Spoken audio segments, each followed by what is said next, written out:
Time. We'll now have the Pledge of Allegiance led by Representative Moore from Alabama.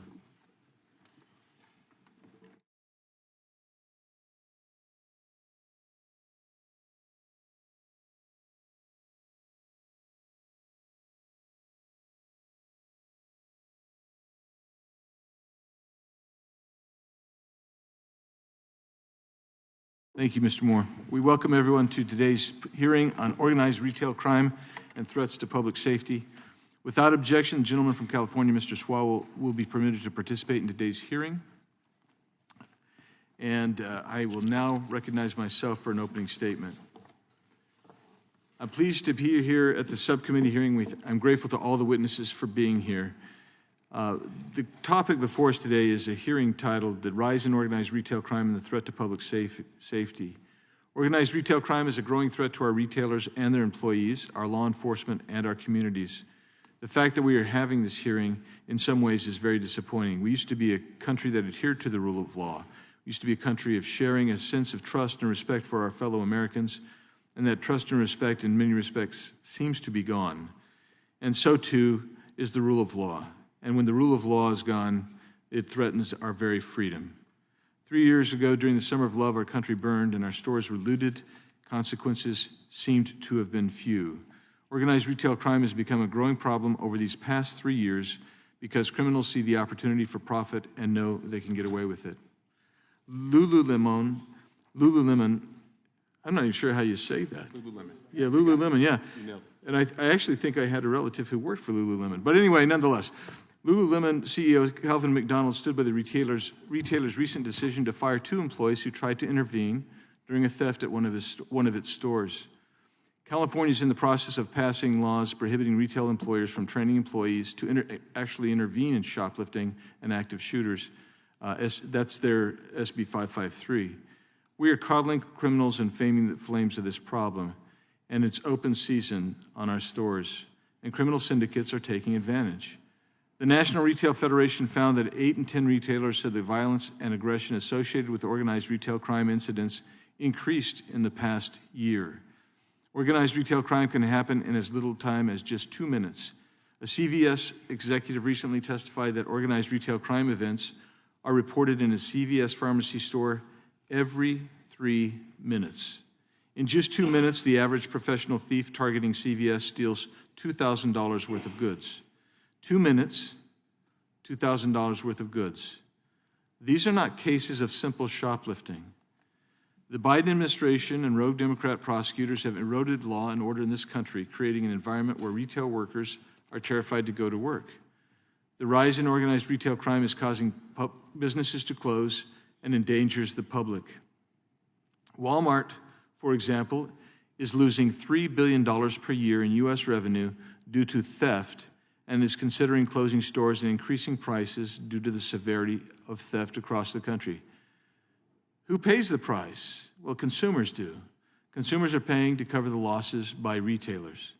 And with Biden's historic inflation, that becomes an extra challenge, particularly for those who are poor. Let's hear how retail CEOs and others in the retail industry state the problem. Bob Nardelli, the former Home Depot CEO, stated, "Today, this thing is an epidemic. It's spreading faster than COVID. The degree of severity now is not just theft, it's smash and grab. Our associates are afraid. The retail salespeople are afraid. Consumers are afraid. We've got to get control of this. And if the administration doesn't get control of this, they're abdicating it to the businesses, both public and private." Bob Eddy, BJ's CEO, stated, "Organized retail crime is definitely a thing. We see it, and it is material. It is a much more pointed problem in certain places, particularly on the West Coast or places like Chicago or Albuquerque that have blue state or local blue governments that don't really feel like prosecuting crime." We have a poster behind me. Ira Kress, president of Giant Food, has posted this particular message in his supermarkets. You may, quote, "You may notice changes to your checkout experience as you are shopping with us today. Due to a significant increase in crime and theft that we and many other retailers are experiencing across our market area, we have made several changes to our operating procedures to mitigate the impact of theft to our business. We know that these changes may cause some inconvenience or be disruptive to the experience you're used to, and I assure you we are making these changes out of necessity to prioritize the safety of our associates and customers, close quote. He has further said, to say that theft has risen tenfold in the last 5 years would not be an understatement. It has increased exponentially. The last thing I want to do is close stores, but I've got to be able to run them safely and profitably. And that's exactly what's happening. These retailers are closing stores, costing our communities jobs, and reducing Americans' access to basic commodities. Retailers are forced to raise their costs or close stores. And that's particularly true in communities that can least afford higher price of goods or scarcity of opportunity to get those goods. It is the law-abiding Americans who pay the price, not the criminals. Walmart decided to shut down 17 of its stores after CEO Doug McMillon warned that theft was the highest it's ever been around the country, including closing half of its Chicago stores, where thefts are up 25%, according to the Chicago Police Department, while robberies are up 11%. Walmart has also permanently closed stores due to retail theft in South Bend, Indiana, Milwaukee, Wisconsin, Honolulu, Hawaii, Albuquerque, New Mexico, Washington, D.C., and Atlanta, Georgia. Target has seen $400 million in lost profits in 2022 due to organized gangs of shoplifters, and has permanently closed stores in College Park, Maryland, Minneapolis, Minnesota, Philadelphia, Pennsylvania. Walgreens has closed 5 locations in crime-ridden San Francisco and others in Chicago, Houston, and Orlando. Macy's has a 3-year plan to close 125 stores, citing increases in retail crime, which has resulted in drops in profits. Best Buy is closing 20 stores a year for the same reason. Bed Bath & Beyond has identified 416 of its 1,500 stores for closure. Unfortunately, some retailers and prosecutors are more interested in protecting criminals than they are protecting their own employees. It is clear that some prosecutors and bail reform laws in Democrat-run cities and states are emboldening criminals and fueling a rise in organized retail crime. We've even heard it from our own witnesses during the violent crime field hearing we had in Manhattan earlier this year. Democrat City Councilman Robert Holden provided a grim description of everyday life in Manhattan when he said, mentally ill, homeless people verbally and physically attack people randomly on the streets and in the subway. Pharmacies lock up their products. The police officers also feel pressured to undercharge perps they arrest. This is a daily reality in New York, close quote. Criminals know they can avoid prosecution and incarceration if they stay below the felony threshold. In jurisdictions with rogue prosecutors who do not prosecute misdemeanor theft, criminals can steal just below the threshold and avoid prosecution altogether. This has been a problem in California, especially, where many jurisdictions have rogue prosecutors. In 2014, voters in California passed a law which raised the felony threshold for theft from $400 to $950 in the state. Lowering felony thresholds would not be needed if prosecutors actually prosecuted misdemeanors, and lax bail reform laws did not let criminals go free. Broken window policing does work. Instead, we are seeing lax, and in some cases non-existent prosecution grow a new generation of criminals.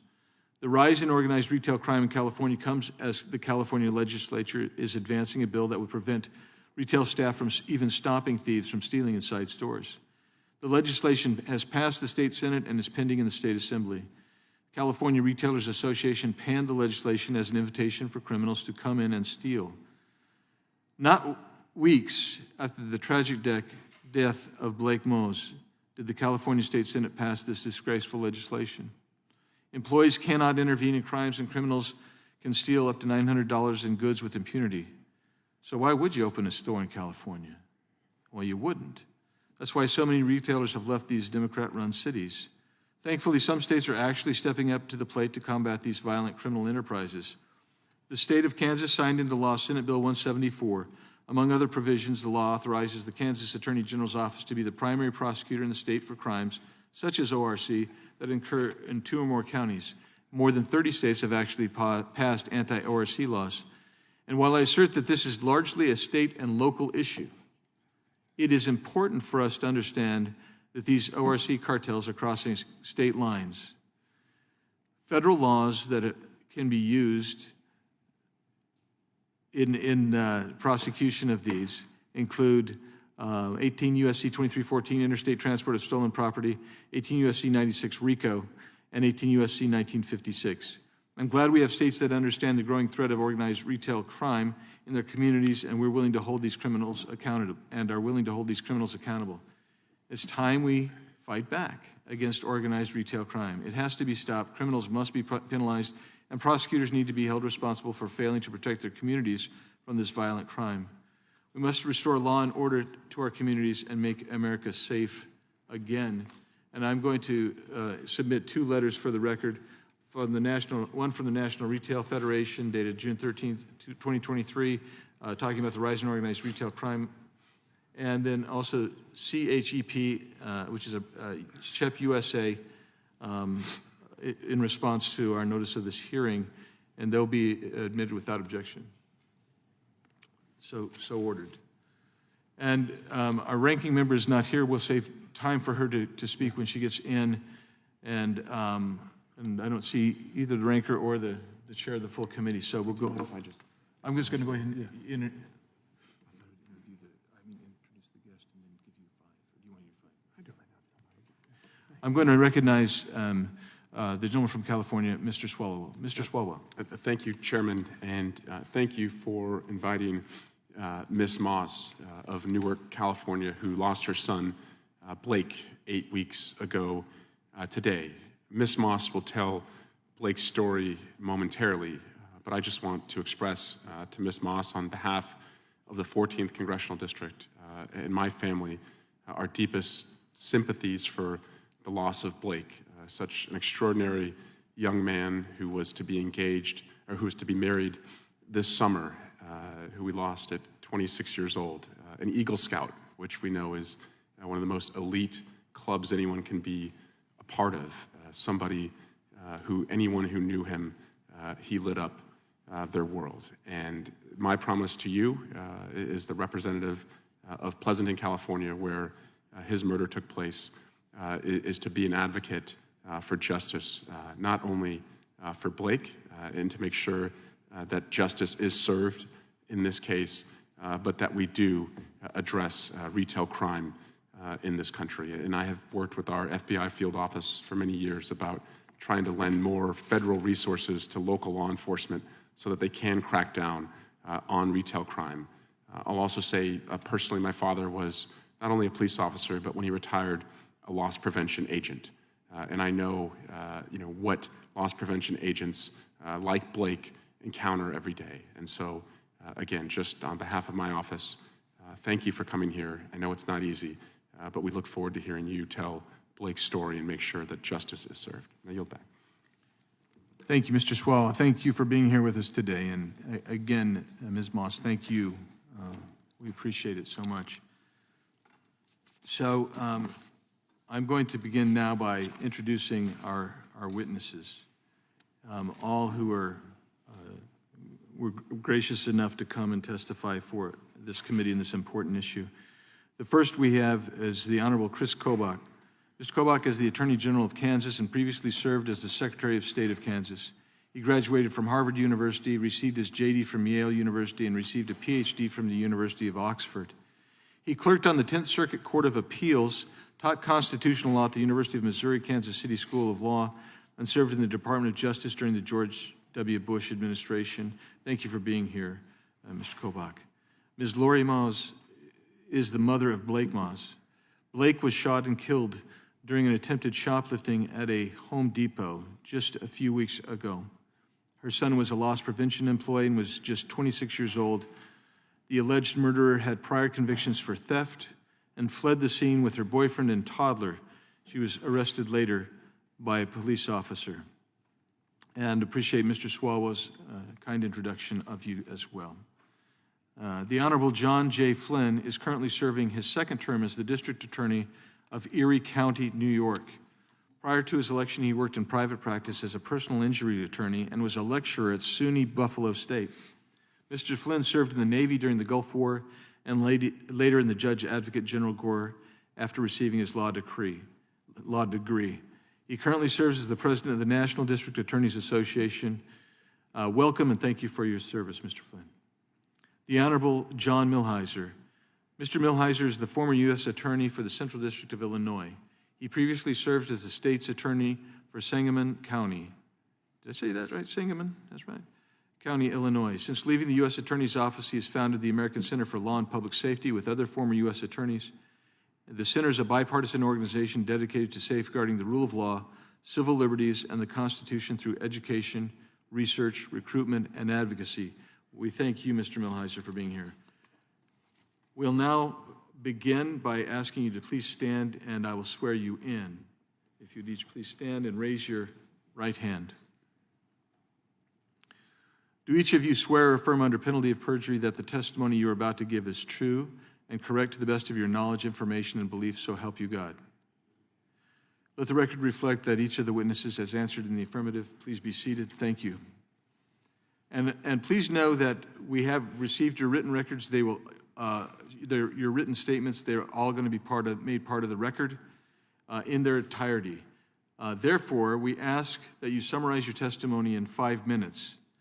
And I don't know if we have a yellow and a light to let you know when you're getting to the last minute or so, but I will probably start tapping here when you have about 10 or 15 seconds to go, so you know it's time to wrap up. But thank you each, and we'll start with you, Mr. Kobach.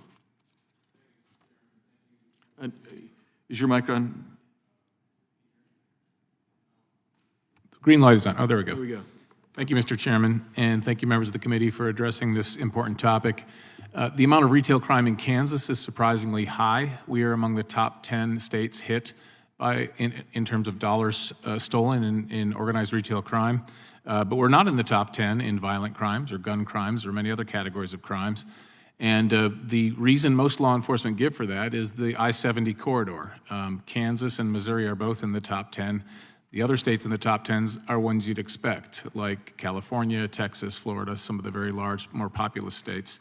The I-70 corridor is a pipeline not only for organized retail crime, but also for drugs. And there's often a great deal of overlap between drugs and organized retail crime because the drug addicted are often recruited as boosters by the people who run the organized crime rings or networks. I thought I would give you some typical cases from Kansas, which I believe are typical not only of our state, but of most states where organized retail crime is an issue, which is increasingly all of the states. Recently, we saw the guilty plea of Frank Santa Maria in March 2023 in Kansas City. He owned a pawn shop, which was the hub of the organized crime network. Pawn shops are very frequently the hub of these networks. He had 4 boosters who stole merchandise for him. He then sold the stolen products on eBay pages. More than $100,000 in stolen products were sold for a total of over $3 million.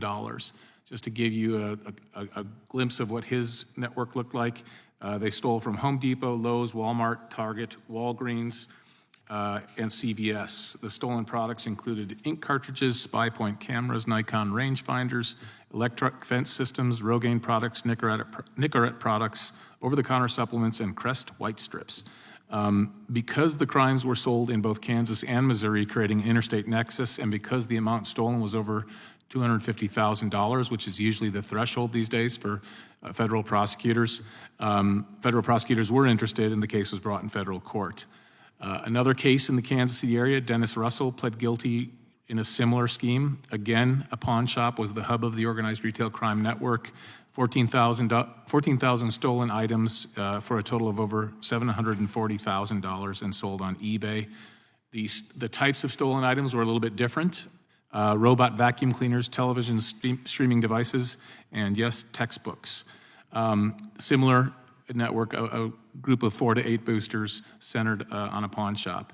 In another case, in a different case in Kansas, this one without the interstate nexus, the retail crime organization focused on a pawn shop, stealing over $200,000 from predominantly box stores. It's a fairly common pattern.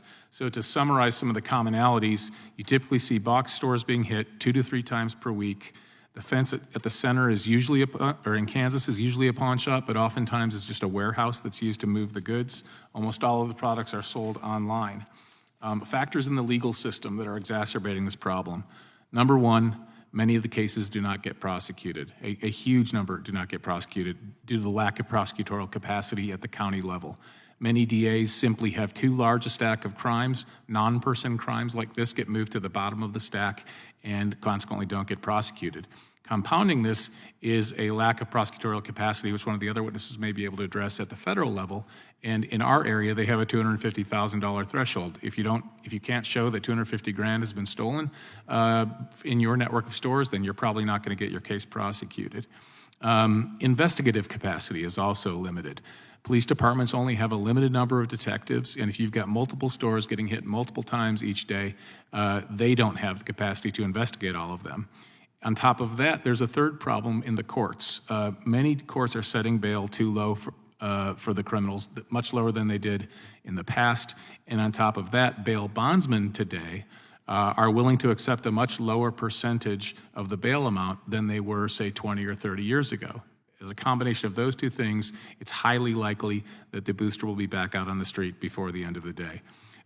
Policy recommendations in Kansas, as the chairman mentioned, we've tried to bring state prosecution to bear where more than one county is involved in a course of criminal conduct.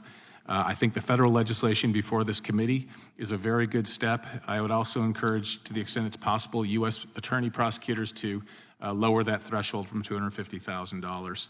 I just want to summarize by saying we've talked about the economic consequences, but there is a bigger consequence than the degradation, and that's the degradation of the rule of law. And I just want to end with a quick story.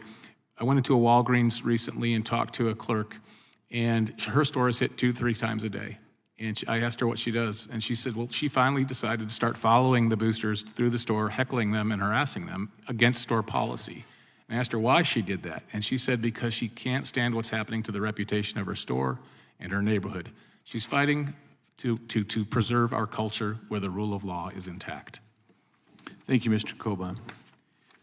Ms. Mose, Mrs. Mose, we're ready for you in your 5 minutes.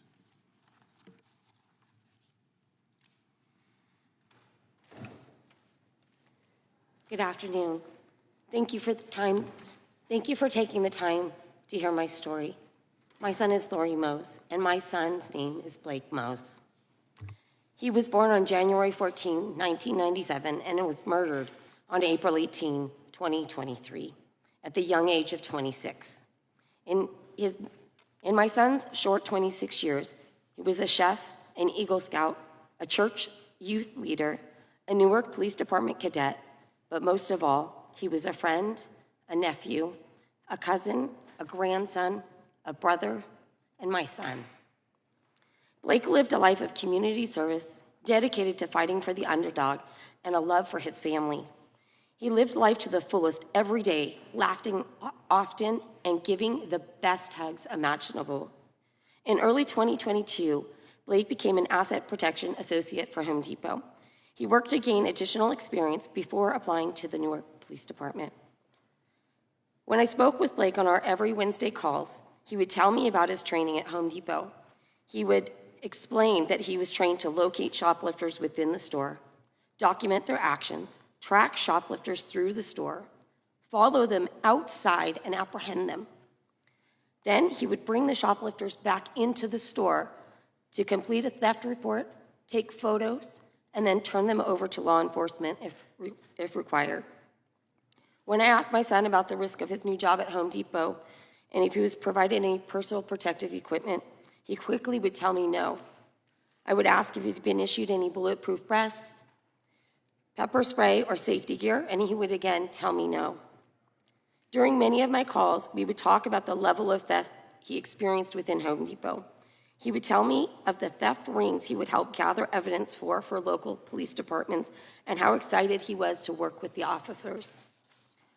Blake would tell me about the many weapons he had pulled on him, including knives and guns, by shoplifters.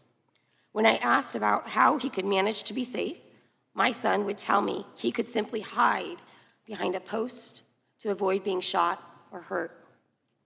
As a mom, my concerns began to grow at the lack of PPE he had been issued by Home Depot. All of my concerns and fears were realized by one phone call. On Tuesday, April 18th, the voice over the phone declared that my son had been shot. I quickly called Eaton Medical, where he had been transported, to get an update. I spoke with the emergency room doctor, and he simply told me to come as quickly as I could. I asked if I needed to gather my family, and he said yes. At that moment, I knew my son was dead. On April 18, 2023, 8 weeks ago today, at 2:15 Pacific Standard Time, my son was shot at close range by a shoplifter while working as an asset protection officer at Home Depot in Pleasanton, California. My son and his teammate had been called into action as Benicia Knapp attempted to steal a charger from the tool department. My son encountered Knapp at the back of the store, where her getaway driver, David Guillory, was awaiting to flee the scene. According to witness statements, my son took the item from Knapp and walked back into the store. Knapp followed my son back into the store. When he turned around, she pulled out her gun from her purse and shot my son in the heart of all places. He fell face forward to the ground and dropped the item. Knapp picked up the item from his dead body and fled in the getaway car. In the days to come, I would learn that Guillory, the getaway driver, was a felon. He had served jail time for home invasion robbery, but was let go during COVID. We learned that Knapp, my son's executor, had been in and out of trouble since 1995. She was in violation of probation since 2012, but was still roaming the streets free. She also had a concealed permit that had been revoked along with her security guard card. For both Guillory and Knapp, the judicial system failed to rehabilitate them properly. The system failed to keep them accountable for their private actions, leading to the escalation in criminal behavior, leading to the shooting death of my son. The system failed because instead of rehabilitating criminals, we release them early. We do not execute proper charges in court, and we fail to seek probation violators.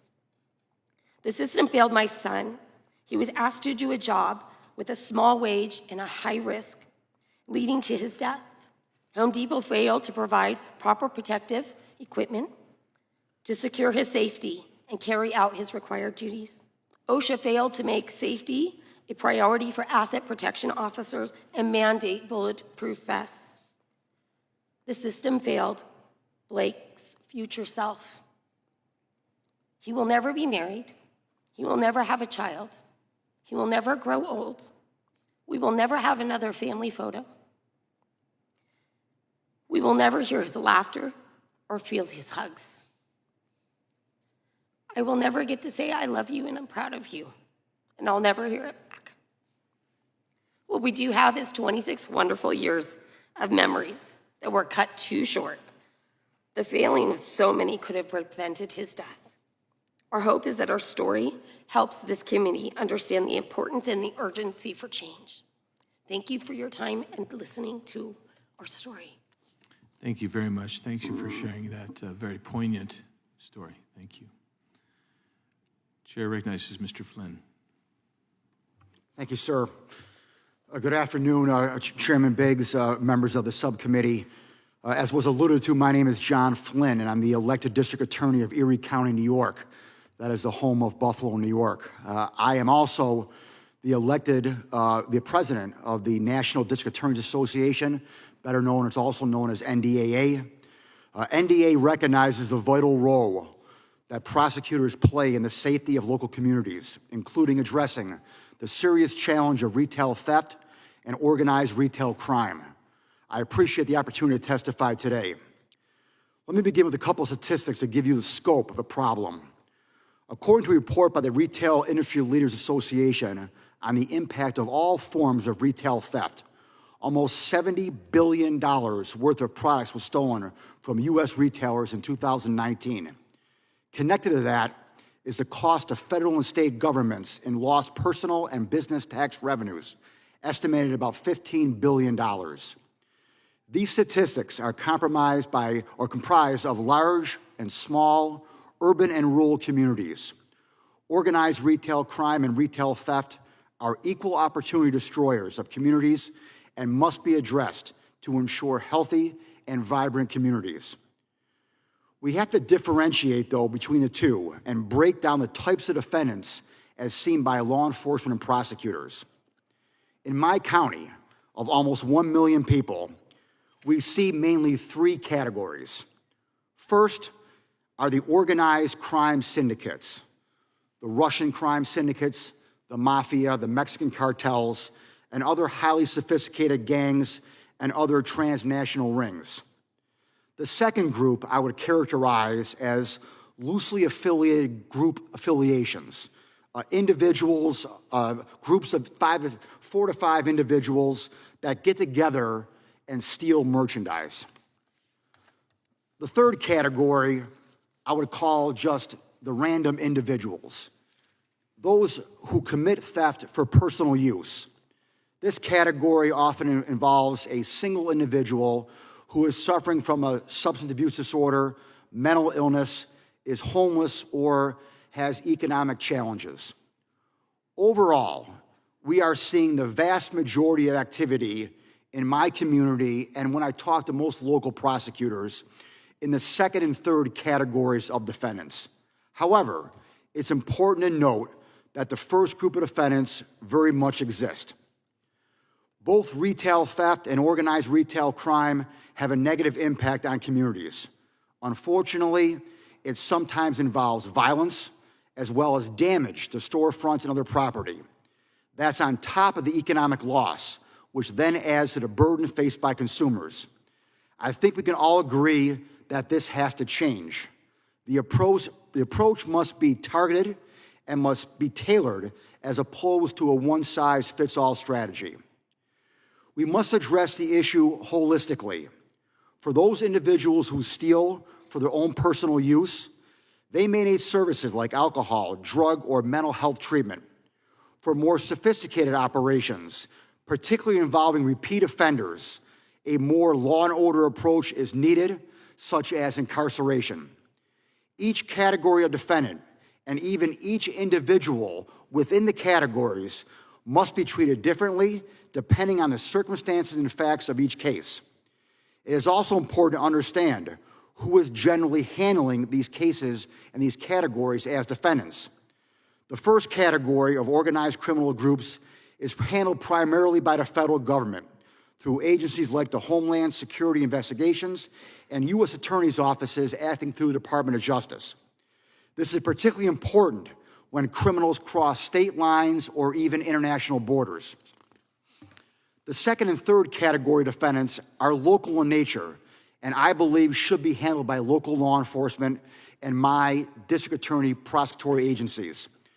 That requires law enforcement and prosecutors to step up and acknowledge the serious nature of these crimes and their impact on communities. Just last week, my office prosecuted a habitual offender for retail theft after being banned from several stores. He was given 6 years in prison. And this individual continued to steal even when picked up on an outstanding warrant. The bottom line is that shoplifting is not a victimless crime. We should not tolerate these thefts and should hold offenders accountable for their crimes. I appreciate the opportunity to speak with you about these important and complex issues. NDA stands ready to assist as we look for ways to tackle organized retail crime and retail theft that threatens the vibrancy of our communities. Thank you, Mr. Flynn. Mr. Millhiser. Thank you, Chair Biggs, and distinguished members of the committee. Thank you very much for the opportunity to address you on this important topic, the rise in organized retail crime and the corresponding threat to public safety. I've spent the majority of my career as a state and federal prosecutor working on these very issues and the main overriding issue of public safety and safe communities. My name is John Millhiser, and from 2018 to 2021, I served as the United States Attorney for the Central District of Illinois. Prior to that, from 2010 to 2018, I served as the state's attorney or local DA for Sangamon County, Illinois, of which I was a member of the NDAA, which DA Flynn is the president of. And in both positions, my goal was the same, to work each day to make my community safer. And that should be the goal of every prosecutor in this country, and I'm not sure it is. At the outset, I recognize that this is a congressional hearing, And as a former U.S. attorney, I'm fully aware that federal prosecutors and federal law enforcement agencies can be important partners in investigating and prosecuting organized crime. However, the bulk of the heavy lifting in prosecuting crime in the United States is performed by state and local prosecutors. The individuals on the front line tasked with keeping our communities safe are the 2,500 or so elected and appointed DAs and their offices around the country at the state and local level. These prosecutors have a tremendous amount of discretion. And unfortunately, as we have seen in some jurisdictions, when they come in and fail to do their job, crime increases. It's a difficult job, but an incredibly important one. To have safe communities, we need to ensure that we have good prosecutors in every jurisdiction in the country. And we need to ensure that these prosecutors have access to the resources necessary to successfully prosecute crimes, which are becoming increasingly more sophisticated. Organized retail crime has both national and international components. It's become a serious problem for nationwide retailers and can be devastating to small local businesses. Organized retail crime is distinguishable from ordinary retail theft, given its large scale and its focus on converting stolen goods to cash through resale or to gift cards through store returns. Theft can occur throughout the supply chain. Organized retail theft drives up costs, requires diversion of already scarce resources, results in lost tax revenue, and significantly puts individuals at risk. To successfully combat this worsening trend, we need tools for law enforcement and local prosecutors, and we need local prosecutors committed to preserving the rule of law and protecting the public. During my time as U.S. Attorney and State's Attorney, I participated in a number of topic-specific task forces, which included state and federal prosecutors, law enforcement, and relevant government and private agencies. Coordination is key in dismantling criminal enterprises, whether it be human trafficking, illegal drugs, or organized retail theft. For example, while most crimes are prosecuted locally, the federal government is uniquely positioned to investigate online, multi-jurisdictional resale of stolen goods. Additionally, there is legislation being considered here on Capitol Hill that could help, including broadening the scope of cases in which the U.S. Attorney's offices can be involved and federal charges can be filed, and utilizing federal asset forfeiture to take away the proceeds from organized retail crime and to disrupt operations. When considering the increase in organized retail theft, one must examine the rise in crime in general and how to address the overall problem. We need federal authorities to provide resources, expertise, and partnerships. But at the end of the day, we need local prosecutors to step up and do their jobs. Earlier this year, I, along with several other former U.S. attorneys from around the country, formed a bipartisan organization to address this very issue called the American Center for Law and Public Safety. We identified 5 core principles needed by responsible prosecutors around the country in order to be effective. These are: prioritize public safety. You think that would be a given, but it's not for some prosecutors when they come in. Number 2, respect for the rule of law. Some prosecutors come in and they say, you know what? I don't care what the legislature says. I'm going to go ahead and not follow what they say, and I'm going to not charge certain offenses that are on the books. Support victims' rights. They're often forgotten in the equation, but the victims of these offenses. Collaboration with law enforcement.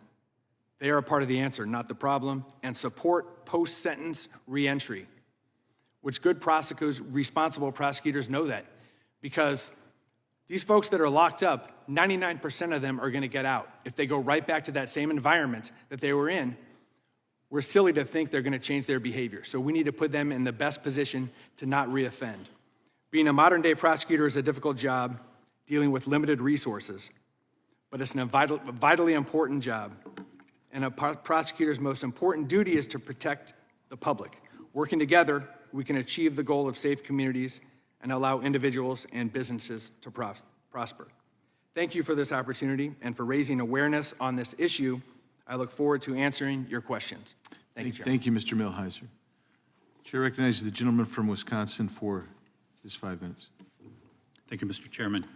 Mr. Kovach, do you think the lawlessness we're seeing in our country, and we are seeing it over the last number of years, and the defund the police movement, this lack of respect for law enforcement. Do you think this has contributed to what we're seeing here?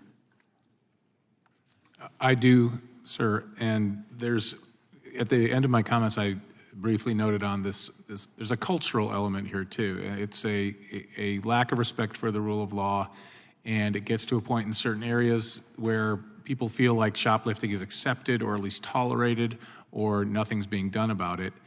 And there's also a subculture among the boosters and among people who may not be part of organized retail crime networks, but nevertheless shoplift for personal reasons. And there are communities on Reddit where they routinely talk about sharing strategies for crime, for different stores and how to hit different types of stores differently and what the policies are. And so there is definitely a shift in the culture of certain communities in geographically where the organized retail crime is hitting, and I think that's a problem. And it's more than just stores being hit and a lack of prosecution. It's being accepted in some quarters, and so I think by taking action, we also restore the rule of law in a sort of cultural sense, both for the communities and for the entire country. Ms. Mose, you commented about there perhaps should be some additional safety requirements put in place for people like your son who's in a job like he's doing. You live in California. We're certainly seeing what is happening in California where legislature is basically endorsing crime and with some of their public policy actions. Do you agree with the characterization that Mr. Kobach just laid out? I only involved myself in this instance with my son's passing, unfortunately, and so defunding police and things of that, those are not my expertise. I just know how my son passed and what I'm fighting for in my own community. Thank you for that. So I'd share a story. I think, Mr. Milheiser, you laid it out quite well there. I have spoken repeatedly in this committee in regards to the district attorney down in Milwaukee County who has accepted this lawlessness in his county. There's a story here that there's a serial retail thief stolen thousands of power tools 14 times from various Home Depot stores throughout the area since August of 2021. Yet the Milwaukee County District Attorney has not charged any of those instances. Mr. Chairman, I'd like to enter this into the record, a story from Wisconsin right now, serial retail theft suspect, 14 cases, failure to charge. Without objection. And if you'll remember, it's that same district attorney that let Darrell Brooks out on $1,000 bail. He was a serial recidivist, including violent crimes. He was the perpetrator of the Waukesha Christmas Day parade from, what was that, a year and a half ago? Free on $1,000 bail. 6 people were killed when he drove his automobile through that parade. I believe there were about 60 people that were injured. This is the kind of thing that's happening around America where we have these prosecutors that are doing things like that. I think we would be remiss, Mr. Chairman, because I think you laid it out quite well in your opening statement about the lawlessness that pervades America. We see it down on the southern border, which we've heard about repeatedly in this committee, where we have a Secretary of the Department of Homeland Security that denies that there's a problem on the border, even in the face of the head of Border Patrol saying differently, that the border is not secure. But we're seeing this lawlessness generally across America. And but I think I would be remiss, Mr. Chairman, in not pointing out that some of the woke corporations that are coming to us now and saying, hey, we need relief, we don't disagree with you, but you need to not fund these activities that are going on and these organizations that are perpetrating some of this crime. I think it's very important that you step up. And also, I would just say to local citizens around America, I know you want to vote for Democrats, that's what you believe in, but when you're in the big cities of America, it is why you're seeing the lawlessness. You need to vote for people who are going to be tough on crime. Someone's time's expired. Chair recognizes the gentlelady, Ms. Dean. Thank you, Mr. Chairman. Thank you to all our testifiers for being here today. I'm Madeline Dean. I represent suburban Philadelphia, Montgomery and Berks counties. And so, Mrs. Mose, to you, thank you for your courage to come here today, to tell your story, to tell Blake's story. It is heartbreaking, it's crushing to hear something like that, which should have been abundantly preventable, happen to your beautiful 26-year-old young man. From what I understand, a young man who wanted to go in law enforcement himself, was proud of what he was engaging in. And it comes at a time that strangely on the floor right now is being argued about making legal a stabilizer brace to make weapons more lethal at a time in our country when we're struggling with gun violence. It comes at a time when we can't get the majority party to do anything around gun violence. Thoughts and prayers is all they do. I want you to know that there are many of us here who are fighting to make sure that the kind of person who shot your son does not possess a weapon. We have laws. She was a prohibited purchaser. We have to make sure we do better by our children. So I wanted to give you a minute to tell us a little bit more about your son and just to take back to your family our abiding love and sympathy for your unimaginable loss. Tell us a little bit more about your son. Thank you so much. I appreciate your words. They are beyond kind. And when I talk personally about my son versus in a very, eloquent way, the things I think about are the moments we're really going to miss our traditions without him, or Thanksgiving prayer that my father hosts that will not host this year, that prayer, because to say the ones we've lost, he now adds to the chain of my grandmother and my aunt. My son is there. And so my son lived the biggest life possible, and everybody he touched is better. I'm better for being his mom. So, and his brother is better for being his brother. There's a blessing in that. But we are very, very sorry. And you just have my commitment that we will do everything possible to get our arms around this incredible problem. Retail theft, obviously very serious, but violent crime and gun deaths in this country. When we lose 45, 46, 47,000 people to gun violence every single year in this country.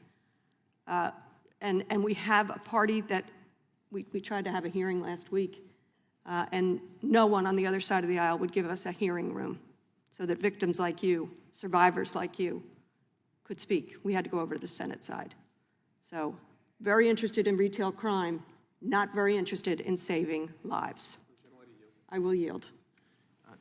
Ms. Moss, I also want to make sure we recognize your father is a retired police officer, deputy sheriff, is that right? And then became a police chief?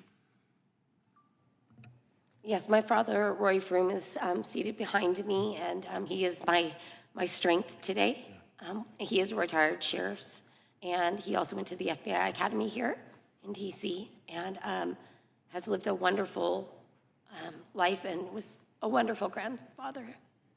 And Ms. Moss, can you also tell us, you have this public forum, a forum that you never wanted, but to the prosecutors in this case, I hope they're listening to this. What do you want to see as an outcome? We should be charging this case appropriately, and we should be charging the case based on facts and not on personal opinion or personal agenda. We should be using the judicial system as it should be used, not for personal gain, but for safety of our communities and our children. By not charging the proper gun, which is discharge and death, Benicia Knapp will serve much less of a sentence, and the DA's office is refusing to do so. It's not fair that we have to be victimized again to fight for our child and to fight for justice and the right things to happen in court. Thank you, Ms. Moss. Yield back. Thank you. The time has expired. Now recognize the gentleman from Alabama, Mr. Moore. Ms. Moss, thank you for being here today and sharing your family's personal story. Mr. Gobox, you said something a while ago that when you said a lower bail percentage, you mentioned that in your testimony. Tell me, I've heard of being soft on crime, but how is that impacting people getting back out, and why a lower bail percentage? If the bail bondsman is accepting a much smaller percentage, say 10% or 5% of the bail amount, and the bail amount itself is very small, then these boosters may be able to get out on bail for only $1,000 or even less. And so that results in, them being detained for a very short period of time, and that they can go right back to doing what they were doing. So in a situation like that, they would be back in a Lowe's or a Home Depot rather quickly once that decision is made to turn them back on the street. Right. Is that because they're soft on crime, that the bail bondsman knows, in fact, that there's probably not going to be a prosecution and they're not going to jump? No, I think it's, I would say that, this is occurring in jurisdictions in my state that are certainly not soft on crime, and the prosecutors are not soft on crime at all. It's just that the judges, there's been a trend over the years in many states where there's no political dynamic going on, but the bail amounts are being set lower. And, I think that's something that legislatively the legislators in Kansas may need to address. But it's one of many factors that is causing a lack of prosecution, or in this case, a lack of detention. Gotcha. How is your office working to toughen federal and state laws to stop these gangs from stealing in different jurisdictions and then stealing just enough to stay below that felony threshold? What are you doing in that respect? Yeah, so they typically, in Kansas, the felony threshold's at 1,000, so you'll typically see them stealing 900 or so in any given criminal event. And the prosecutors note this, and as I said before, they've got a stack of cases, and if there's no person felony, it's only non-person felonies. They tend to fall to the bottom of the stack, and I'm not blaming local prosecutors. There's a shortage of criminal prosecuting attorneys across the country. In my office, at the State Attorney General's office, we're having difficulty hiring to fill all the vacancies we have. But we do have capacity, and that's why in our state legislation that was recently adopted, we have primary prosecution authority if the case involves more than one county, which typically is the case in these organized retail crime networks. So we'll be bringing state resources to bear when that law takes effect on July 1st. Okay. Thank you. Mr. Millhiser, what's happening in communities where the prosecutors fail to apply the laws? What are you seeing? You mentioned that in your testimony about you've got certain prosecutors that have just decided not to apply the law in the book, whether we change the law or not. If it's not applied, it's very ineffective for us to pass law after law, whether it be gun laws or drug laws or whatever the case, if in fact they're not prosecuted. What's going on in those communities, Mr. Millhiser? What we've seen, and it's pretty uniform around the country, in jurisdictions where I call them so-called progressive prosecutors, because a progressive prosecutor is not in and of itself a bad thing. It could be a modern prosecutor that looks at diversion courts and specialty courts, all things I put in when I was the elected DA. Those are fine. But as prosecutors, when they come in with some other agenda, sort of these politically driven extremists that have done nothing but degrade the quality of the criminal justice system around the country in the communities that they serve. And I think what you see is crime goes up. Businesses leave. We see what's happening in San Francisco. Now, they recalled that DA last year. In St. Louis, that's another one, with the circuit attorney, Kim Gardner, who recently, before she resigned, a judge called her office a rudderless ship of chaos. Now, I've run prosecutor's office. You don't want to have a judge call your office that. But she not only had this political agenda, but she was inept and could not run an office. In Chicago, the same thing with Kim Fox, who was a progressive prosecutor, so-called progressive, again, because they just decide, hey, I'm going to raise the thresholds, I'm not going to prosecute these cases. And people come in, they don't file charges, they get right back out on the street. I think the Chicago Police Department called it catch and release. But you see this in cities around the country when crimes are not prosecuted and there's no accountability, those criminals know it. And they're right back out to deadly consequences. And it's seen all around the country. And the word gets around pretty quick, I understand, in communities where we're not prosecuting crimes, whether it's organized or just community, the word travels pretty quickly in those communities, and crime just kind of runs rampant. Is that what we're seeing? Very much so. So let's take Illinois, for example. So you have Cook County, where you have Kim Foxx, was the state's attorney, did a poor job of prosecuting cases. Will County, Jim Glasgow, Democrat, good prosecutor. DuPage County, Republican, Bob Berlin, good prosecutor. So those border Cook County. So those defendants know it. They know it. There was a carjacking last year. Thankfully, that carjacking person was arrested in Will County, where he was prosecuted and locked up. If that same case had happened in Cook County, the person would have been released the next day. So it's those jurisdictions that are incredibly dangerous. Thank you, Mr. Milheiser. I'm out of time. I'll yield back, Mr. Chairman. Thank you. The chair recognizes the ranking member, the distinguished lady from Houston, Texas, Ms. Lee, Ms. Jackson Lee. Thank you for your courtesies, and let me thank Congresswoman Dean for her questioning, and certainly to Congressman Swalwell and to his constituent for his leadership, persistent leadership in assuring justice for you. And I'm very appreciative of his presence here and as well his assistance in kind of the ranking member capacity. So thank you so very much for your leadership on this issue. And I think we all want justice for anyone that has been in the midst of a heinous crime that has generated in the loss of life. We want to come here today and fully appreciate what we're dealing with. So I want to thank the gentleman from Arizona for yielding to me for my opening statement, which I will try to summarize and come back again for questions. But we're here today to deal with the issue of retail crime. Recently, retailers and industry advocates have sounded the alarm, expressing concern that organized retail crime has become a significant threat to the retail industry. This criminal activity involves groups of individuals who operate in a well-coordinated manner to steal goods or defraud retailers and resell stolen items for economic gain. Mr. Biggs, Congressman Biggs, just last week, I spoke to the mobile phone store owners. Most of those stores are ground floor. All of them are ground floor. They're in shopping centers, strip centers, etc. And there's nothing like, I guess the terminology is break the glass and grab. It's something else that smash and grab. Thank you so very much. And they were speaking of that, and I want to listen to them because that is heinous. It is an economic crime, but it's also violence and threatens the potential of people's lives. Smash and grab. We're not here to support that.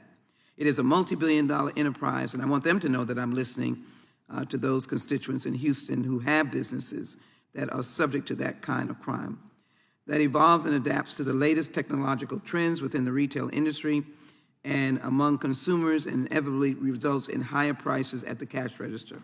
Social media and news reports are replete with videos of flash mobs rushing into stores and overwhelming and sometimes assaulting employees and leaving with bags and armfuls of goods, mostly these retail items that from clothing to jewelry to phones, etc. While these anecdotal accounts are alarming, the federal role in deterring these crimes should be made clearer because it seems unclear. The federal government has been recognized, long recognized the problem and taken steps to combat organized retail crime and protect store employees, customers, and communities. Cooperation between retailers and federal and state law enforcement agencies through task forces and partnerships has been crucial in addressing these crimes and promoting public safety. For example, the FBI's Cleveland field office partnered with the Retail Industry Leaders Association and state and local law enforcement agencies to share expertise, intelligence, and resources to identify, investigate, and prosecute those who perpetrate these crimes. Over the past 3 years, Homeland Security investigation has tripled the number of cases it is investigating. Last year, HSI, Houston, and the Houston Police Department, who I applaud, arrested 8 people and seized nearly 2,000 stolen electronic devices, which is very likely the device of choice, valued at approximately $1.8 million as part of a joint investigation into a $65 million transnational organized retail crime operation suspected of smuggling stolen cell phones and other electronic overseas and laundering the proceeds. The FBI, the Secret Service, and Department of Homeland Security have all increased their efforts to investigate and prosecute retail crime because it's a domestic, national security threat, and it connects internationally. Even in spite of the efforts of law enforcement to address this activity, the issue of understanding the prevalence of organized retail crime persists, largely due to a lack of consistent and comprehensive data. If I support legislation, that be one of the aspects of determining what is the level of this type of crime. Data gives us a pathway to solution. And while various retailers, retail organizations, law enforcement track retail theft, there is no uniform definition of organized retail crime or a standardized method for tracking such crimes, which makes it difficult to ascertain the full scope of the problem and formulate a targeted response. Compound the inconsistency in data collection with retailers' reluctance to report the full extent of crimes committed in their stores, and lawmakers such as ourselves are left with little information that we can use to determine how Congress can help. If we can get sort of the relief from insurance rates going up or people not wanting to come to your store to these retailers so we can gather data, that might be a good step forward in getting the information we need. Moreover, the anonymous nature of the internet has made it easier for criminals to coordinate their activities and resell their ill-gotten merchandise. But monitoring online activity can be complicated. Not all transactions can be traced, making it even harder to understand the prevalence of organized retail crime as it occurs. Last Congress, we were able to pass the Informed Consumers Act, which takes effect this month. That's good news. That law will add more transparency to online transactions by requiring online marketplaces to collect, verify, and disclose certain information from high-volume sellers and provides consumers with means to report suspicious activities.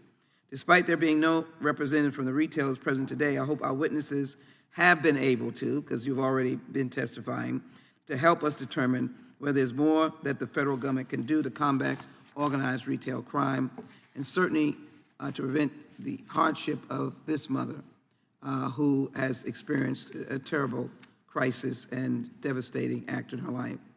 I expect that they will be able to explain, or have been able to explain, their vision for increased federal involvement, and I hope members have secured that information from them. While there are those who have advocated for federal organized crime statute, many in law enforcement argue that existing tools are sufficient. We will keep looking at this to combat these crimes. When considering the creation of new federal offenses, we should be both thoughtful and careful, particularly if there are statutes already available to prosecute the conduct in question. Bearing that in mind, although federal law does not explicitly criminalize retail theft, the transportation of stolen goods across state lines, the sale or receipt of stolen goods, money laundering, conspiracy, all of which are components of organized retail crime and are all currently prohibited by federal law. Enforcement is certainly a key. Catching these bad guys and ladies is certainly important.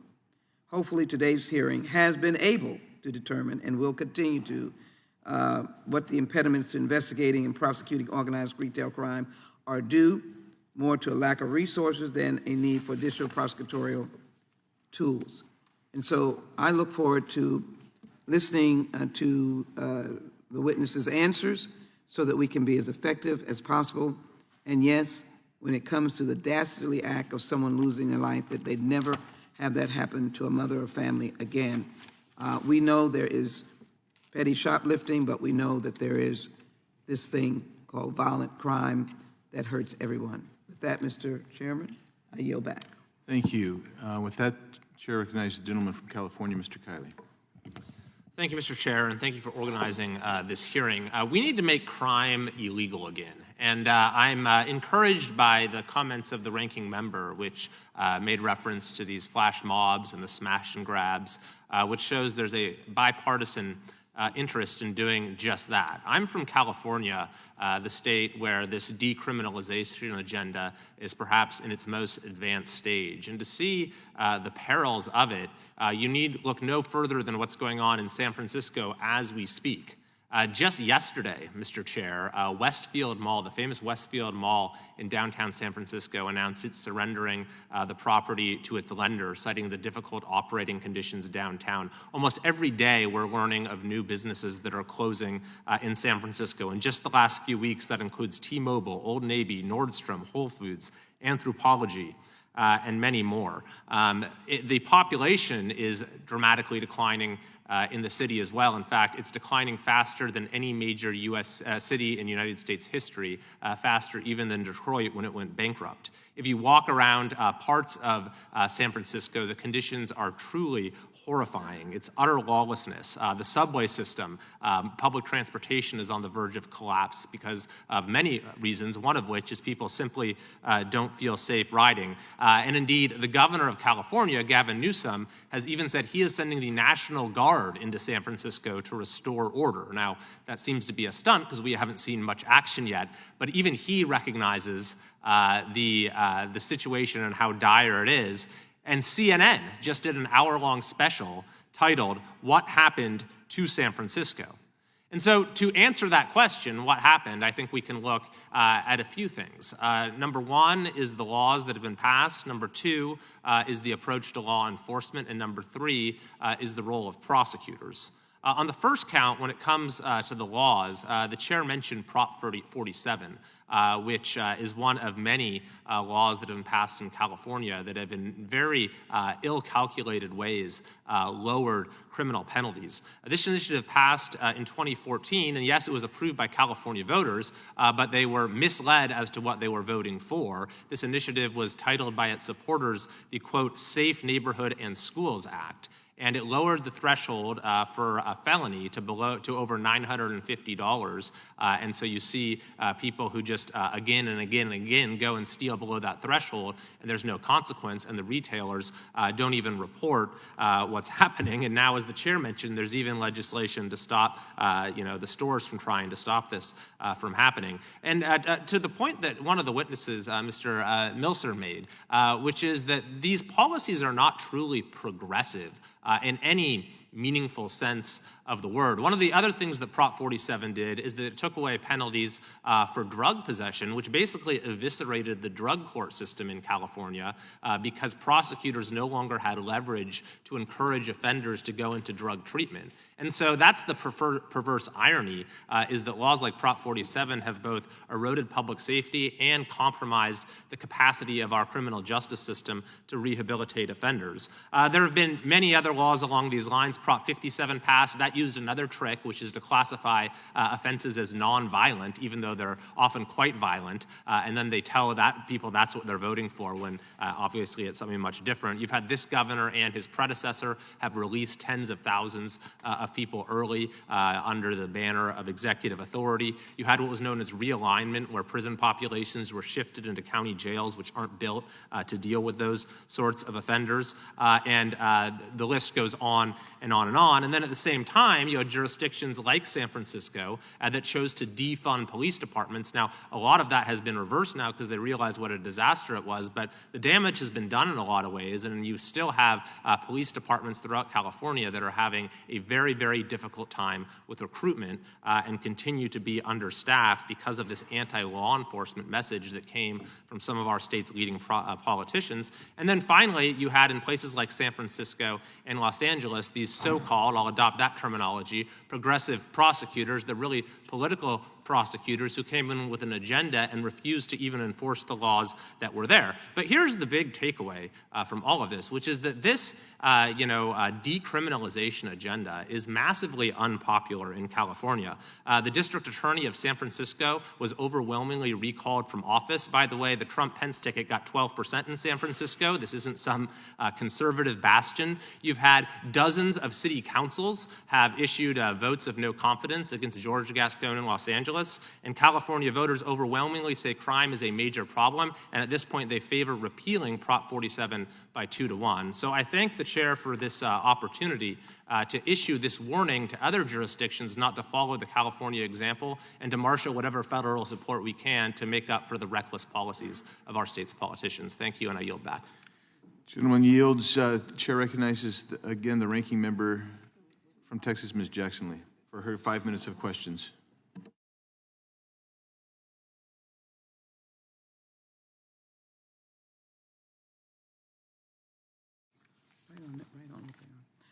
Thank you, Mr. Chairman. I appreciate it. And thank the gentleman from California for giving us an overview. I think my statement was very clear. We've got to find a way to pinpoint just what the extent, damage, violence of retail crime, organized crime. And I think it's very important that we give local police the authority and we give them the ability to distinguish against a homeless person, teenager, somebody who's come into a retail place for one item or teenagers, so that we can focus our resources on keying in to saving lives when violent acts generate, and also to really quash this kind of retail crime. We've got to get our hands around it. So, Mr. Flynn, if you would help me out, there's a study conducted by the National Retail Federation that found that boosters use money earned from retail theft to meet their basic needs or to support a drug habit. Please tell us more about the Vibrant Communities Initiative, and then how will this program prevent vulnerable people from falling prey to organized retail crime recruiters, almost like human trafficking, where the folk are not prostitutes, but they fall victim to being recruited by human traffickers to be prostitutes. Even just recently in my community at a high school. So would you help us with that, please? Yes, ma'am. So what you see a lot of times that you alluded to are individuals who get caught up in, as I characterized before, some of these loosely affiliated groups. So you may have a drug dealer or an individual who is involved in human trafficking, and then that individual may have, a stable of 4 or 5 people who are indeed drug addicts, or women who are caught up in sex trafficking, who they use as boosters to go out and steal in stores. And so, the individuals who are the perpetrators of the crime, who are actually in the stores, are in fact individuals who need help. They have a drug problem, they have a substance abuse problem, they have an alcohol problem, even sometimes a mental illness. And so, we obviously want to help them out, but at the same time, if there is an individual who is using them to go out in the stores, that person needs to be held accountable, obviously, and looked at in a different manner. So the initiative is holistic in the sense that we're trying to identify who the players are, what their roles are in the crime, and give services, and as Mr. Milheiser mentioned, diversion programs to those who need it, but at the same time, hold people accountable who need to be held accountable. Very quick, my time is, I probably shouldn't acknowledge that to the chairman, but let me quickly, let me quickly go to understanding how we distinguish the shoplifting persons, not indicating that is not bad, from organized crime, number one. And is there a way that local law enforcement and the state can collaborate with federal law enforcement on these big organized circumstances? So start first with the shoplifting and organized retail crime, both bad, but that's getting a loaf of bread in the old days and something else. It's certainly not coming in with a gun and killing an innocent person, such as Ms. Mose, is that pronounced? Ms. Mose has experienced, which is dastardly and horrific. So the only way that we can ascertain whether or not there is a higher up, let's use that phrase there as an example, is if one of the perpetrators talks.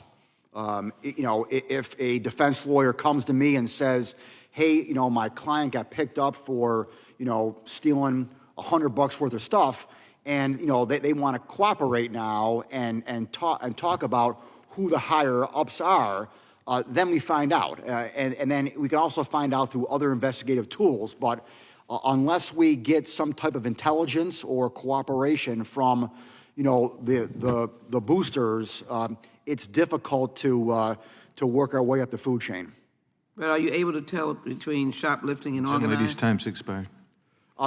Yes, we are able to tell, from an individual who's just using it for their own personal needs, or if they are taking the merchandise and then giving it to someone, or themselves sometimes putting it online for resale.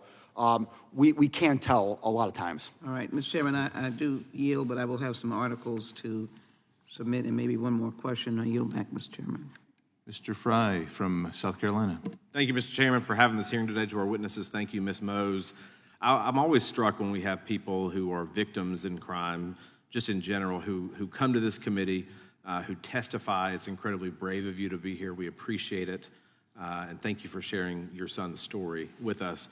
We find ourselves in this perplexing situation since I've been here in 6 months, that we are constantly looking at, whether it's New York, whether it's Washington, D.C., and the Oversight Committee. We are talking about, and the attorneys on the panel talked about this pretty easily, the inability of district attorneys to prosecute crimes and enforce the laws that are on the books. We even had, in the case of New York, we even had Democrat city councilmen saying that the district attorney was refusing to do his job, and it has increased crime on the streets. And of course, we talk about, in this case, organized retail crime, and the criminals are winning in our society right now. They really are. There's this wide gulf that exists, that we want to play footsie and we want to play cute with law enforcement, but people are suffering, businesses are suffering, families are suffering. Just in the district that I represent, the Myrtle Beach Police Department, just a few years ago, along with federal agents, had a task force that opened an investigation into organized retail crime.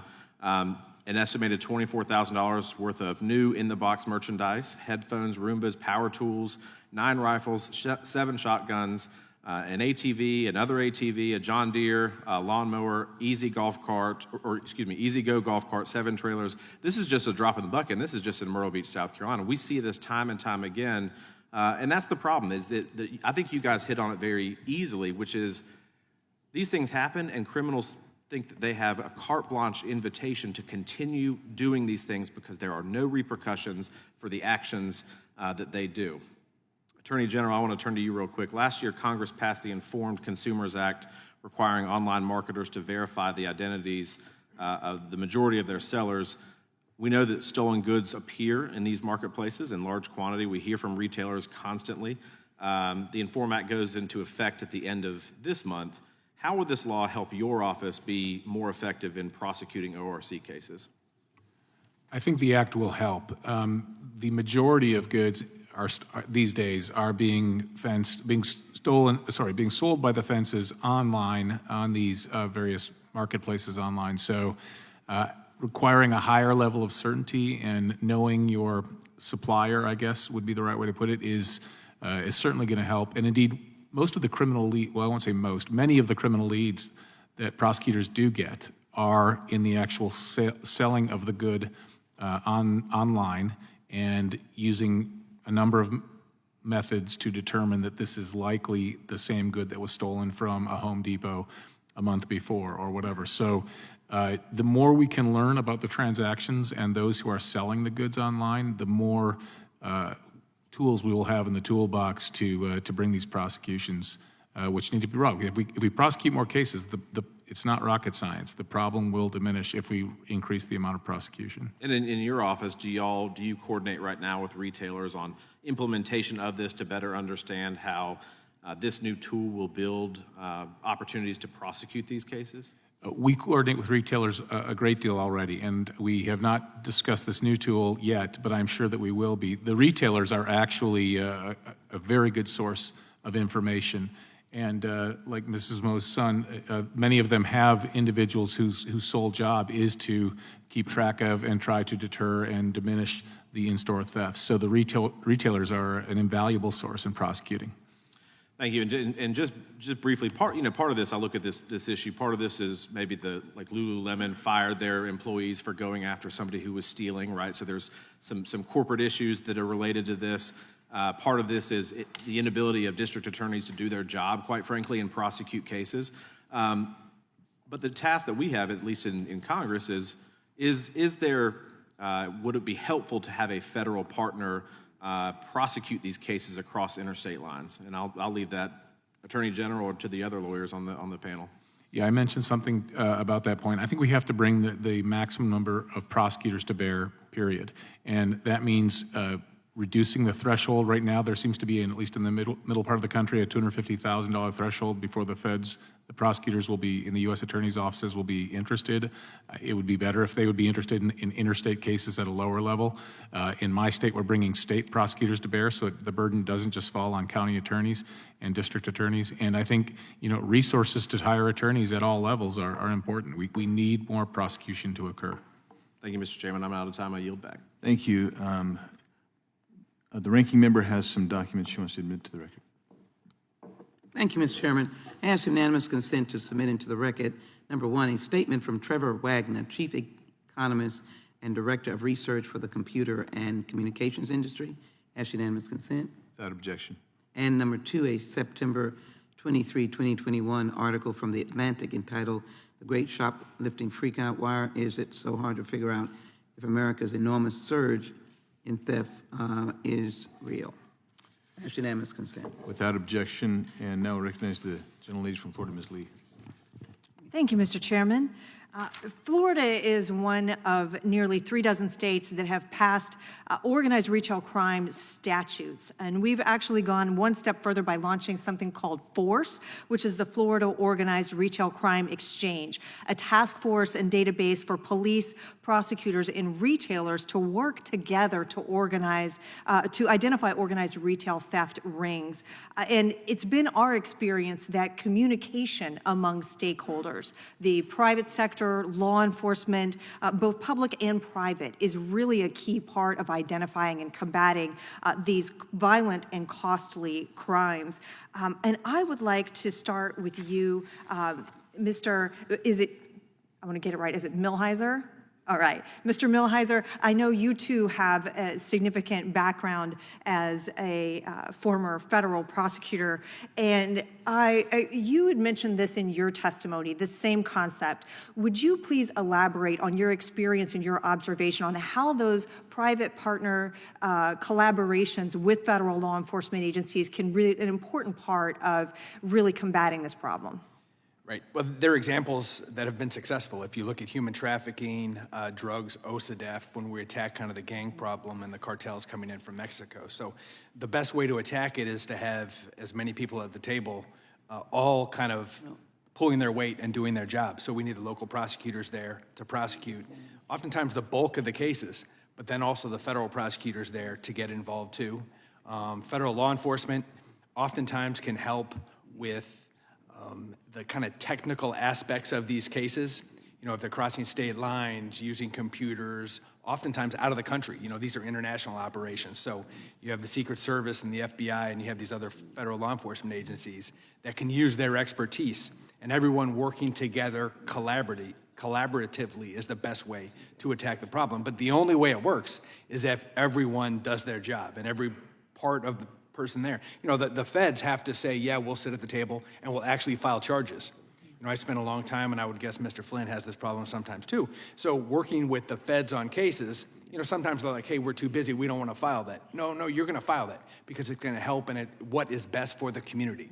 So everyone has to get together and sit down, and how can we best attack the problem? Everybody has to carry their weight and do their job. And now you just touched on something that's very important there, the collaboration between those federal law enforcement resources, but also local, and the important role of working together. Would you describe for us the role of local law enforcement in that process? We've got the feds at the table, they're providing expertise and resources. Describe for us the role, though, of the local on-the-ground law enforcement as well. Well, 100%, they are a big part of the equation. You know, when you look at law enforcement around the country, 85% of it is state and local and tribal. So the federal law enforcement is a small part of law enforcement in general in this country. So those local individuals have to be used.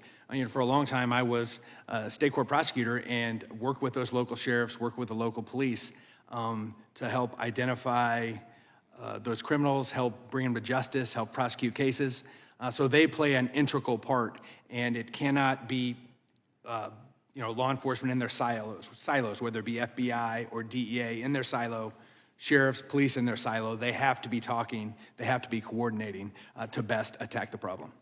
And so on that subject, in the event that local law enforcement, whether it is a local district attorney, a local police chief, in the event that one of the individuals who should be at that table and part of that collaboration decides not to do their job, whether it is one of these soft on crime policies, a decision not to prosecute certain offenses, how does that affect the overall effectiveness of combating criminal activity in our communities? Well, it has a negative effect. I mean, when you don't have everybody pulling their weight and doing their job, especially the local prosecutor. So if the local prosecutor is not willing to prosecute these cases, not willing to do their part, it has a negative effect. And I guess then the next question is, what do we do about that? I think one thing we do is call those prosecutors out. Now, it's difficult, obviously, in this forum, but it's for the community to become aware of it. You know, I mentioned during my testimony an organization I started, the American Center for Law and Public Safety, with U.S. attorneys from around the country. We have law enforcement, local prosecutors to do this very thing, to educate the public on what is a good prosecutor, what is needed, how can we have safe communities, and to call out those bad prosecutors. Because I think people for years took for granted that their local prosecutor was going to do their job and prosecute cases, and all of a sudden they didn't. Crime increased.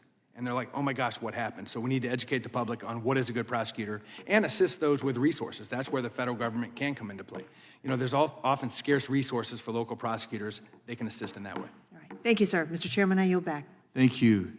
And I'm going to allow the ranking member to recognize her for one question. But I know her, and she's capable of asking what we call in the trade a compound question. Or a running. Yeah. So I'm trusting her that it's just one question. It is. Right. Thank you, Madam. We thank you to the chairman for your kindness. Attorney General Kobach, am I getting that close to pronunciation, sir? Kobach, yeah. Thank you so very much.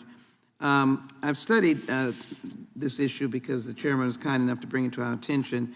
So we found a recent workshop on crime trends in Kansas, Wichita, with your police chief, Joe Sullivan, that said that among larger national chains, Wichita ranks among the worst for retail theft. He went on to say that getting these people into treatment would have an unbelievable impact on organized retail theft, because I think it ties into what Mr. Flynn has said, because the vast majority of the thieves, they're like, you know, agents, workers, commit these crimes to sell the stolen items and buy drugs or get them to their handler. So do you agree with Chief Sullivan's assessment? While this is not the only answer, could we not reduce the prevalence of these crimes by addressing, as a component, the current public health crisis of drug addiction? So these people are used, I say mules. I mean, there's a lot of terminology to utilize in this instance. Mr. Yeah, General? I do agree with what the Wichita Police Chief said. The boosters who are drug addicted are recruited so they can support their habits. They're recruited by the fences, at least in Kansas, who tend to be the ones who are organizing these retail crime networks. They're given assignments by the fence, what to go steal next, where to steal it.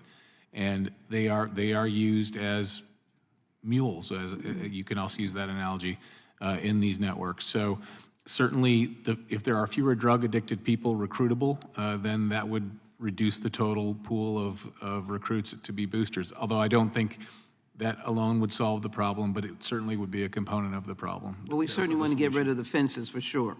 Yeah. You know, thank you so very much. Thank you. I yield back. Thank you. Thank you, Ms. Jackson Lee. I'll recognize myself for 5 minutes of questioning. Ms. Mose, again, thank you for coming in and sharing your son's story and his life with us, and bringing your father with you as well. I just want to make sure that everyone knows, like, I want to make clear the individual who murdered your son was, if I understood you right, was on probation and had been on probation for more than 10 years. Is that fair to say? My understanding was that her probation had been revoked and she was in violation as of 2012. I'm sorry, not revoked, but in violation of, and she was out on the street. I see. And say, it's a similar situation with the getaway driver. The getaway driver had been incarcerated for a home invasion robbery and was released during COVID in the California's attempt to reduce inmates. All right. Well, thank you. And you described it correctly. It was a system failure. There was a law on the books. She was not to be a possessor. Somehow she had a gun and she used it violently. I mean, that's a system failure in my opinion. And we hope that we can learn and go forward and change the system where we need to make changes. Thank you for sharing that.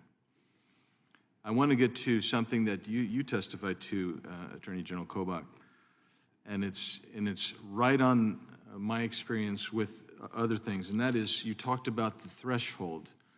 For instance, the U.S. Attorney saying if it's an interstate transport of thefts, stolen goods, it's $250,000.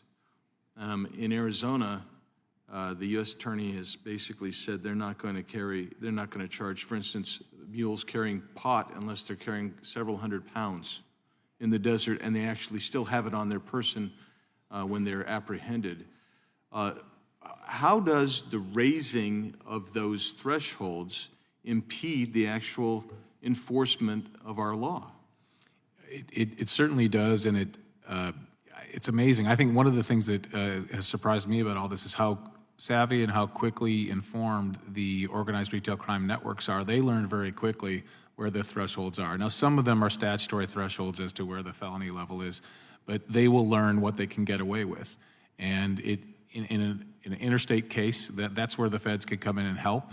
As I mentioned, there's a lack of prosecutorial resources generally, and if we can get the feds involved in a lower level, that would greatly increase our resources. And even looking within the state, like in Kansas, where we're looking where we can help, the local prosecutors, they have a huge pile of cases and a lack of resources to address those cases, and they may not recognize, and this is where Ms. Lee's question is particularly important. They may not have enough information to recognize that the 2 thefts at this Home Depot were committed by the same network that in the neighboring county did 5 thefts at a Lowe's and a Walmart, et cetera. And so by having this information sharing, which we're doing in Kansas through the Kansas Bureau of Investigation, we can put 2 and 2 together, connect the dots, and realize that this isn't just a theft of $900 at one store. It's part of a much larger network that's stolen $200,000. And that gets the attention not only of local prosecuting attorneys, but certainly that's where our state resources come into play as well.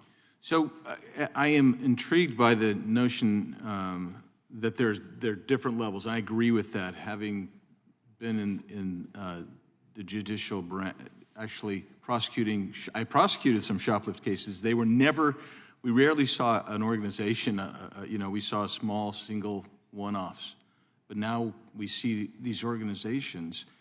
I would venture to say that not every booster is actually necessarily a drug addict. They're engaged, some of them are engaged in criminal conduct. I wanted your opinion on that, Mr. Milhiser. Well, I mean, I guess to follow what Ms. Jackson-Lee said, when we talk about whether it's somebody that's homeless, there's all kinds of issues that these individuals that are arrested have. Homeless, substance abuse. When we let them out of jail or prison, we need to, as a society, and as a good prosecutor does, put them in the best position not to reoffend, right? We want to reduce recidivism. What is their recidivism rate? Right?